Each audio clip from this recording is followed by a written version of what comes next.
Bangla to English translation 24 আওয়ার্সের পক্ষ থেকে আপনাদের সবাইকে স্বাগতম। আজকে আমি দেখানোর চেষ্টা করব একটি বাংলা বাক্য দিয়ে কিভাবে খুব সহজে ইংরেজিতে বাক্য তৈরি করা যাবে এবং গ্রামাটিক্যাল নিয়মকানুন ঠিক রেখে। সর্বপ্রথমে আমরা দেখতে পাচ্ছি গো।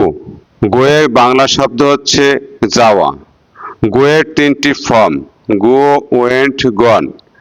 গো, ওয়েন্ট, গন বাংলা শব্দ হচ্ছে যাওয়া। এখন আমি একটি বাংলা বাক্য দেখতে পাচ্ছি। বাংলা বাক্যটি হচ্ছে আমি স্কুলে গিয়েছিলাম। তো স্কুলে কে গিয়েছিল তাকে সাবজেক্ট বা কর্তার নাম হিসেবে প্রথমেই বসাতে হবে। তাহলে স্কুলে গিয়েছিলাম আমি। আমি ইংলিশ হচ্ছে আই। এখন গিয়েছিলাম, কাজটি অতীতে হয়ে গিয়েছিল।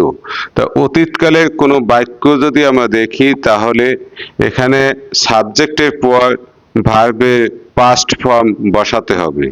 গো এর পাস্ট ফর্ম হচ্ছে went. I went. I went আমি গিয়েছিলাম। কোথায় গিয়েছিলাম? স্কুলে গিয়েছিলাম। এখানে একটি ইনফিনিটিভ বসাতে হবে। I went to school. আমি স্কুলে গিয়েছিলাম। I went to school. I went to school আমি স্কুলে গিয়েছিলাম। আমাদের পরবর্তী ভোকাবুলারি হচ্ছে কাম, কেম, কাম। কামের বাংলা অর্থ হচ্ছে আসা। তো আমি একটি বাংলা বাক্য দেখতে পাচ্ছি, আমি আগামীকাল আসতে পারবো না। আগামীকাল কে আসতে পারবে না তাকে সাবজেক্ট হিসেবে বসাতে হবে। আমি আসতে পারবো না, আই। এখন শেষে বলা আছে পারবো না। পারা শব্দের ইংলিশ হচ্ছে ক্যান। যেহেতু নেগেটিভ একটি বাক্য, এখানে নট যোগ করতে হবে। I can. I can not. অথবা সহজে যদি বলতে চাই ক্যান্ট। I can't. আমি পারবো না। কি পারবো না? আসতে পারবো না। I can not come. Can বসালে ভার্বের প্রেজেন্ট ফর্ম বসাতে হবে। I can not come. I can not come আমি আসতে পারবো না। কবে আসতে পারবো না? Tomorrow. I can not come tomorrow. আগামীকাল আসতে পারবো না। I can not come tomorrow. আমি আগামীকাল আসতে পারবো না ইংলিশ বাক্য হচ্ছে I can not come tomorrow. I can not come tomorrow আমি আগামীকাল আসতে পারবো না। আমাদের পরবর্তী ভোকাবুলারি হচ্ছে ইট, অ্যাট, ইটেন। ইটের বাংলা অর্থ হচ্ছে খাওয়া। তা ইট হচ্ছে present form, at past form, eaten past participle form. এখানে যে বাংলা বাক্যটি লেখা আছে সেই বাংলা বাক্যটি হচ্ছে আমি তখন হোটেলে ভাত খাচ্ছিলাম। তার মানে অতীতে কাজটি চলছিল। এই বাক্যটি হবে পাস্ট কন্টিনিউয়াস টেন্সের বাক্য। এই বাক্যগুলি ইংলিশে তৈরি করার পূর্বে এখানে তখন কথাটি লেখা আছে, তখন দিয়ে বাক্যটি শুরু করতে হবে। তখনের ইংলিশ হচ্ছে দেন। দেন। এখন সাবজেক্ট বসাতে হবে। Then I. সাবজেক্ট হচ্ছে আমি। যেহেতু আমি তখন ভাত খাচ্ছিলাম তার মানে আমি হচ্ছে এই বাক্যে সাবজেক্ট। দেন আই খাচ্ছিলাম। I was. আই ওয়াজ খাওয়া শব্দের অর্থ হচ্ছে ইট। ইটের সাথে আইনজি যোগ করতে হবে। I was eating. তখন আমি খাচ্ছিলাম। কি খাচ্ছিলাম? ভাত খাচ্ছিলাম। I was eating rice. I was eating rice তখন আমি ভাত খাচ্ছিলাম। কোথায় ভাত খাচ্ছিলাম? হোটেলে। ইন দ্য হোটেল অথবা at the hotel. In the hotel. In the hotel তখন আমি হোটেলে ভাত খাচ্ছিলাম। Then I was eating rice in the hotel. Then I was eating rice in the hotel তখন আমি হোটেলে ভাত খাচ্ছিলাম। পরবর্তী ভোকাবুলারি হচ্ছে ড্রিঙ্ক, ড্রাঙ্ক, ড্রাঙ্ক। ড্রিঙ্কের বাংলা অর্থ হচ্ছে পান করা। তো ড্রিঙ্ক দিয়ে যে বাক্যটি আমরা দেখতে পাচ্ছি, আমাদের সব সময় বিশুদ্ধ পানি পান করা উচিত। বিশুদ্ধ পানি কাদের পান করা উচিত তাদেরকে সর্বপ্রথমে সাবজেক্ট হিসেবে বসাতে হবে। এই বাক্যে বলা আছে আমাদের সব সময় বিশুদ্ধ পানি পান করা উচিত। আমাদের ইংলিশ হচ্ছে উই। উচিত শব্দটি লেখা আছে সামনে, তো উই শুড, উচিত শব্দের অর্থ হচ্ছে শুড।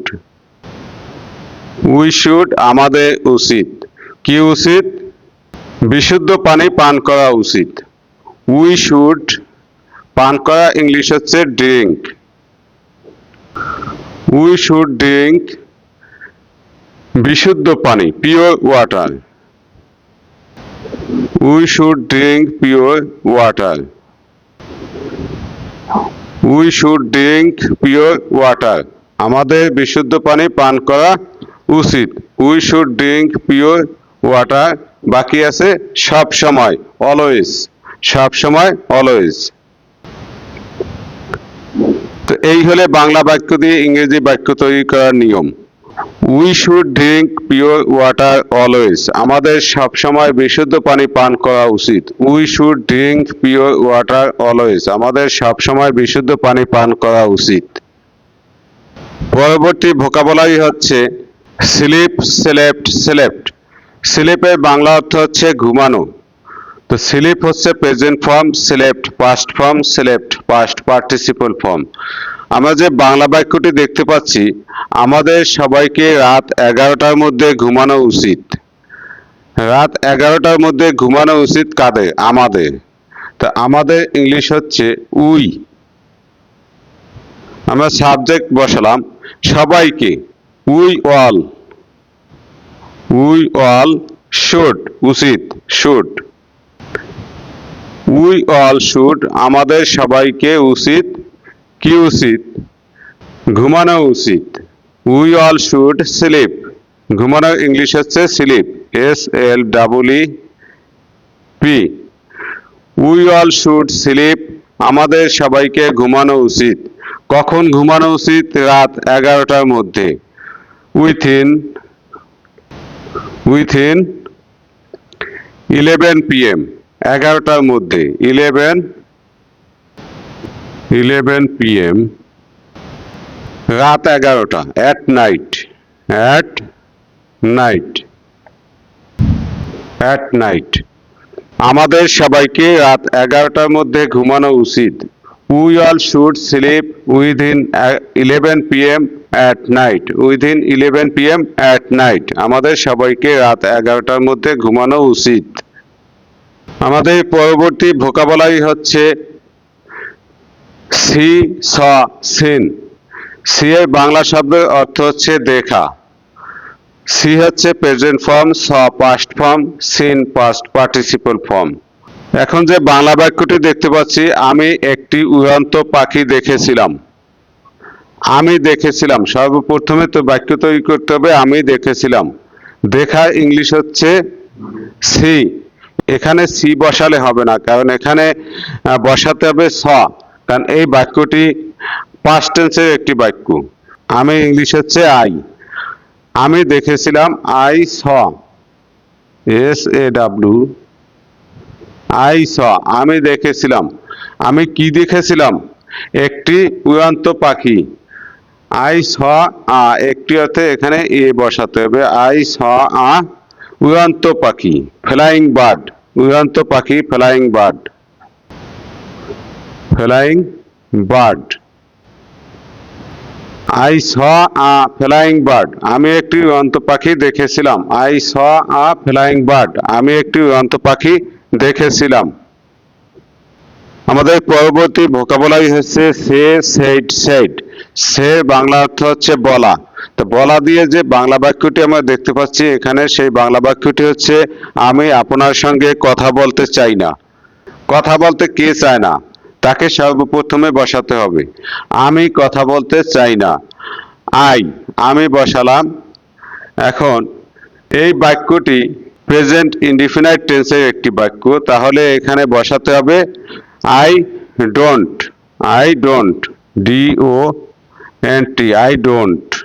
কথা ছিল আমি চাই না, আই ডোন্ট ওয়ান্ট, চাওয়ার ইংলিশ হচ্ছে ওয়ান্ট। আই ডোন্ট ওয়ান্ট, আমি চাই না, কি চাই না? কথা বলতে। আই ডোন্ট ওয়ান্ট, এখানে ইনফিনিটিভ বসাতে হবে, I don't want to say, কথা বলা, I don't want to say, why, I don't want to say, আমি কথা বলতে চাই না। কার সঙ্গে কথা বলতে চাই না? তোমার সঙ্গে বা আপনার সঙ্গে। I don't want to say, আমি কথা বলতে চাই না আপনার সঙ্গে। With you, with you, with you, আমি আপনার সঙ্গে কথা বলতে চাই না। I don't want to say with you, I don't want to say with you, আমি আপনার সঙ্গে কথা বলতে চাই না। পরবর্তী ভোকাবুলারি হচ্ছে রাইট, রোট, রিটেন। রাইটের বাংলা অর্থ হচ্ছে লেখা। তো রাইট হচ্ছে present form, wrote past form, written past participle form. Write দিয়ে আমরা যে বাক্যটি দেখতে পাচ্ছি সেই বাক্যটি হচ্ছে, সে কি তোমার জন্য একটি চিঠি লিখেছিল? আপনাকে প্রশ্ন করছে, সে কি তোমার জন্য একটি চিঠি লিখেছিল? তাহলে এই বাক্যটি হবে পাস্ট টেন্সের একটি বাক্য। তো পাস্ট টেন্সের বাক্য যদি আমরা লিখতে চাই, যেহেতু এই বাক্যটি একটি প্রশ্নবোধক বাক্য, তাহলে সর্বপ্রথমে অক্সিলারি ভার্ব হিসেবে আমাদেরকে ডিড ব্যবহার করতে হবে। ডিড। এখন ডিডের পরে আপনাকে সাবজেক্ট বসাতে হবে। Did he, সাবজেক্টকে say, say English হচ্ছে হি। Did he. ডিড যদি কোনো বাক্যে বসান বা কোনো প্রশ্নবোধক বাক্যে বসান, তাহলে ডিড যুক্ত যে বাক্যটি থাকবে সেই বাক্যে ভার্বের প্রেজেন্ট ফর্ম বসাতে হবে। সেই বাক্যে ভার্বের পাস্ট ফর্ম বসানো যাবে না। Did he write, did he write a letter, did he write a letter, সে কি তোমার জন্য একটি চিঠি লিখেছিল? Did he write a letter, did he write a letter তোমার জন্য, for you. Did he write a letter for you, সে কি তোমার জন্য একটি চিঠি লিখেছিল? Did he write a letter for you, সে কি তোমার জন্য একটি চিঠি লিখেছিল? এই ভিডিওর শেষ ভোকাবুলারিটি হচ্ছে stand, stood, stood. Stand, stood, stood. স্ট্যান্ডের বাংলা অর্থ হচ্ছে দাঁড়ানো। তো আমরা যে বাংলা বাক্যটি এখন দেখতে পাচ্ছি সেই বাংলা বাক্যটি হচ্ছে, আমি তোমার জন্য এখানে দাঁড়াতে পারবো না। আমি তোমার জন্য এখানে দাঁড়াতে পারবো না। দাঁড়াতে কে পারবো না? আমি। আমি ইংলিশ হচ্ছে আই। পারবো না, I can not, I can not, I can not অথবা আই ক্যান্ট একই কথা। আই ক্যান নট, দাঁড়াতে পারবো না। স্ট্যান্ড হিয়ার, দাঁড়ানো ইংলিশ হচ্ছে stand, STAND। I cannot stand here, I cannot stand here, আমি এখানে দাঁড়াতে পারবো না। কার জন্য দাঁড়াতে পারবেন না? তোমার জন্য, ফর ইউ, তোমার জন্য, for you. I cannot stand here for you, আমি তোমার জন্য এখানে দাঁড়াতে পারবো না। আমি তোমার জন্য এখানে দাঁড়াতে পারবো না। I cannot stand here for you। সুপ্রিয় দর্শক শ্রোতা, আজকের ভিডিও আমি এখানেই শেষ করছি। কথা হবে অন্য কোনো দিন অন্য কোনো টপিক নিয়ে। সে পর্যন্ত সবাই ভালো থাকবেন, সুস্থ থাকবেন, নিজের খেয়াল রাখবেন। প্রতিদিন ইংরেজি শেখার জন্য ইংরেজি চর্চা করবেন। ধন্যবাদ সবাইকে। আসসালামু আলাইকুম ওয়া রাহমাতুল্লাহি ওয়া বারাকাতুহু।